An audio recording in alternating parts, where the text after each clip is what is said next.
Bismillahirrahmanirrahim.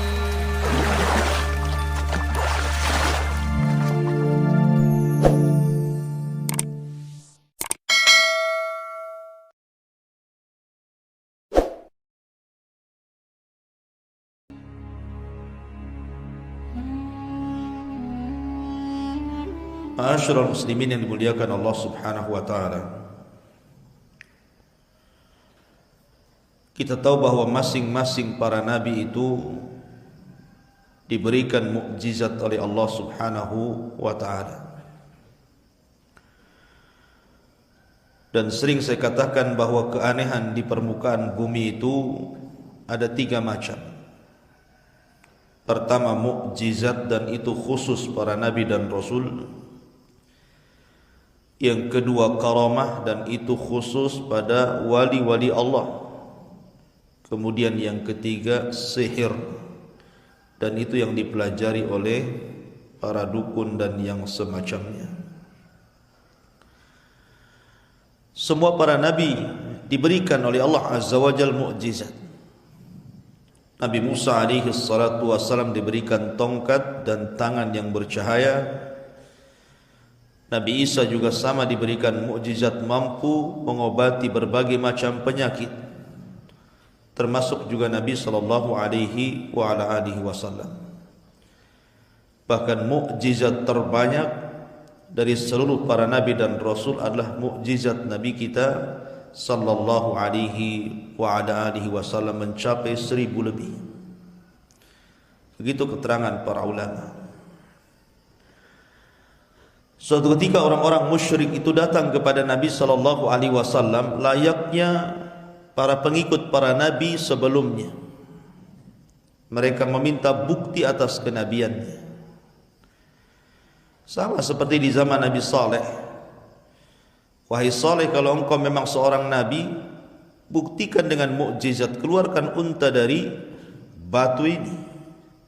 Maka Saleh pun berdoa kepada Allah, kemudian keluar unta dari batu. Lah Nabi SAW juga diminta dengan hal yang sama. Kalau engkau seorang nabi dan rasul, buktikan dengan mukjizat dan keanehan. Maka Nabi SAW mengatakan, lalu apa yang kalian kehendaki dariku? Kemudian orang-orang musyrik Arab mengatakan, belahkan bulan menjadi 2 untuk kami. Bayangkan, membelah bulan ini bukan kayak belah roti. Membelah bulan ini sesuatu yang mustahil, kecuali karena kuasa Allah Azza wa Jalla. Tapi Allah Subhanahu wa taala kemudian mengijabah kehendak Nabi sallallahu alaihi wasallam. Ketika Nabi SAW mengisyaratkan kedua tangannya ke langit, telunjuknya ke langit, tiba-tiba bulan itu pecah menjadi 2. Ada yang mengatakan separuhnya jatuh persis di atas Jabal Abi Qubais yang sekarang jadi kerajaan. Jabal Abi Qubais ma'ruf di Mekah, ya. Dan separuhnya tetap tergantung pada porosnya dan disaksikan oleh seluruh manusia, bukan hanya orang Arab, karena bulan itu bisa dilihat dimanapun. Akhirnya Allah Subhanahu wa taala firmankan, iqtarabatis sa'atu wan syaqqal qamar wa in yarau ayatan yu'ridu wa yaqulu sihrun mustamir. Saat hari kiamat semakin dekat, maka bulan pun akan terbelah, kata Allah. Dan jika mereka orang-orang musyrikin melihat suatu tanda mukjizat, mereka berpaling dan berkata, ini adalah sihir yang datang dari Muhammad terus menerus. Ketika betul-betul kemudian bulan itu terbelah dan disaksikan semua manusia, bukannya mereka beriman kepada Rasulullah sallallahu alaihi wasallam, justru mereka teriak-teriak dan mengatakan, zahara sihru Muhammad, zahara sihru Muhammad, lihatlah tampak sihirnya si Muhammad itu. Bayangkan ya, dikasih mukjizat dibilang sihir. Ma'asyiral muslimin yang dimuliakan Allah Azza wa Jalla, ini satu kisah bagaimana kehebatan mukjizat Nabi sallallahu alaihi wasallam. Tapi tidak ada mukjizat melebihi Al-Qur'an. Karena Al-Qur'an itu solusi bagi kehidupan manusia. Bisa kita rasakan dalam kehidupan kita.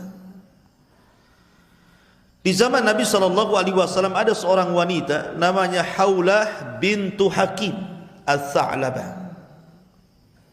Haulah bintu Hakim Al-Tha'labah menikah dengan seorang namanya Aus ibn Samit. Aus ibn Samit. Ada yang mengatakan Aus ibn Samit ini suaminya. Memang karakternya suka marah-marah. Jadi ada suami-suami itu yang mudah emosi. Ya. Kemudian juga akalnya kurang. Dan juga tidak tampan. Dia menikah dengan seorang wanita namanya Haulah bintu Hakim. Subhanallah, Haulah bintu Hakim ini diberikan usia panjang. Dia hidup di masa Rasul sallallahu alaihi wasallam sampai di masa Umar bin Khattab radhiyallahu anhu. Jadi ketika Umar bin Khattab radhiyallahu anhu menjadi Amirul Mukminin, menjadi khalifah kedua setelah Abu Bakar Siddiq radhiyallahu anhu, Umar bin Khattab ini berjalan bersama pembantunya, melihat-lihat pasar. Dan Umar itu kalau masuk pasar bawa pentungan, sebagaimana dijelaskan dalam kitab Fiqhus Sunnah miliknya Sayyid Sabiq. Dalam Kitabul Buyu, Umar bin Khattab itu kemana-mana bawa tongkat kalau masuk pasar itu. Nampak ada orang curang dagang saja dipukul, kayak polisi India. Pukul gitu.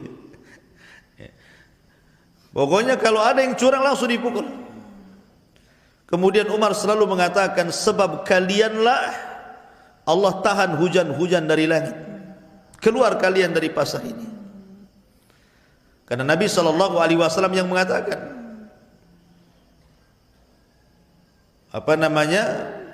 kalau seandainya mereka itu sudah mengurangi takaran dan timbangan, illa ukhidu bis-sinin, kecuali mereka akan ditimpakan pacaklik yang berkepanjangan. Makanya Umar selalu mengatakan, keluarlah kalian gara-gara kalian pacaklik ini turun. Sambil dipentung suruh keluar dari pasar. Nah, ketika Umar suatu ketika jalan-jalan bersama pembantunya, rupanya dia dikejutkan dengan seorang nenek tua. Sudah tua nenek ini. Tiba-tiba memanggil, ya Umair, ya Umair katanya. Bukan Umar, Umair. Ya, menggunakan isim tasghir.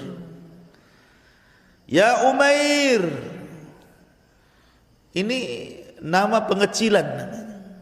Sama dengan Sulaiman. Sulaiman itu Salman kecil. Kalau Salman itu besar, kalau Salman kecil disebut Sulaiman. Umar, Umair. Ya Umair. Ya Umair gitu. Dulu engkau masih kecil, suka berada di pasar ukat. Kemudian kau jadi remaja, sekarang jadi Amirul Mukminin, sombong ya. Bahasa kita ya seperti itu. Ya.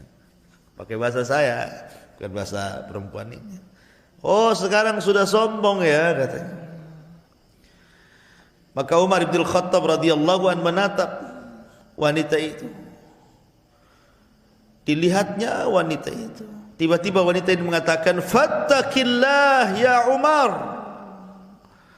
Bertakwalah kau kepada Allah Subhanahu wa taala. Tiba-tiba Umar menangis. Terus wanita ini menasihati Umar bin Khattab sampai khadimnya ini, bodyguardnya, mengatakan, "Uskuti ya fulana, diamlah wahai fulana. Kau sudah membuat Umar bin Khattab menangis." Maka Umar mengatakan, "Diam kamu, biarkan wanita ini bicara. Kamu tahu enggak siapa dia?" Kata pembantunya, "Saya tidak tahu siapa dia." Kata Umar bin Khattab, "Dialah Haulah bin Hakim." Dialah Haulah bin Hakim. Haulah bin Hakim itulah yang suka mencarikan jodoh Nabi. Dia yang datang kepada Abu Bakar Siddiq radhiyallahu anhu meminta Aisyah untuk menikah dengan Nabi. Haulah bintu Hakim ini. Bahasa kitanya apa? Kalau tukang cari jodoh itu. Ya. Jadi akhirnya kemudian kisah yang menarik adalah Haulah bintu Hakim ketika menikah dengan Aus ibn Samit. Lah Aus ibn Samit ini temperamen orangnya, mudah emosi karena memang akalnya agak kurang dan tidak tampan orangnya. Tetapi subhanallah, memang perjodohan di zaman itu seperti itu. Orang-orang Arab kan biasa main jodoh-jodohkan kan. Awalnya tidak cinta, lama-lama cinta kan gitu ya. Karena cinta itu kuasa Allah, bukan kuasa kita. Awalnya benci jadi cinta. Ya. Akhirnya lama-lama Haulah juga suka dengan suaminya. Dari pernikahan itulah akhirnya banyak keluar keturunannya, anak laki-laki dan perempuannya. Sudah tua, ada kasus.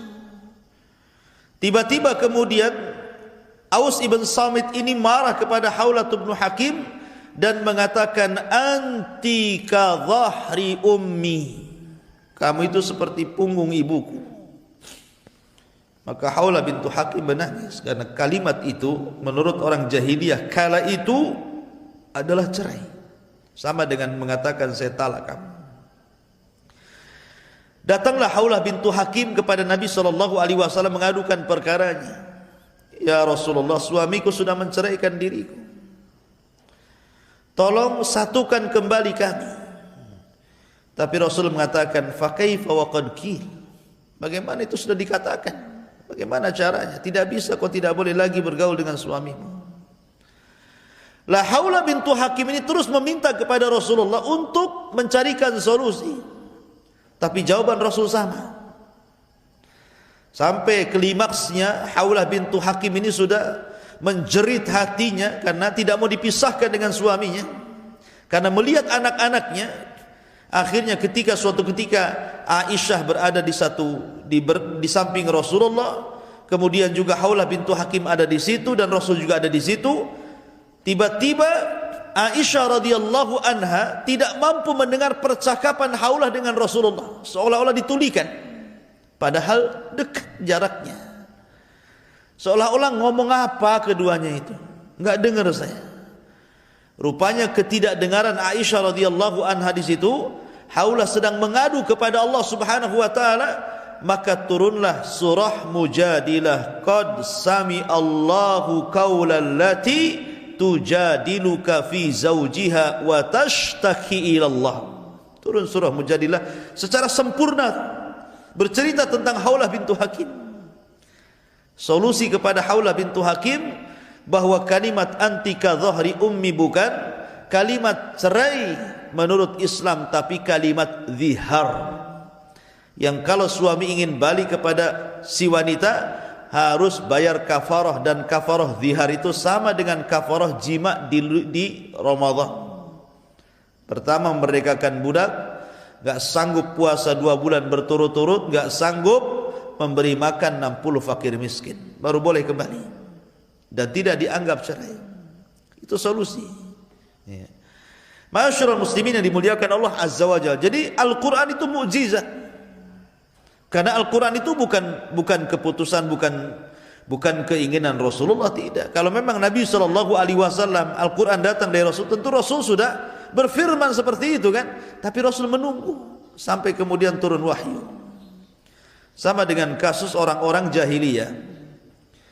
Ketika tidak sanggup menghentikan dakwah Nabi SAW dengan berbagai macam cara, dengan keras, dengan lembut, dengan sangat lembut, dengan lembut sekali gitu ya, tidak bisa juga.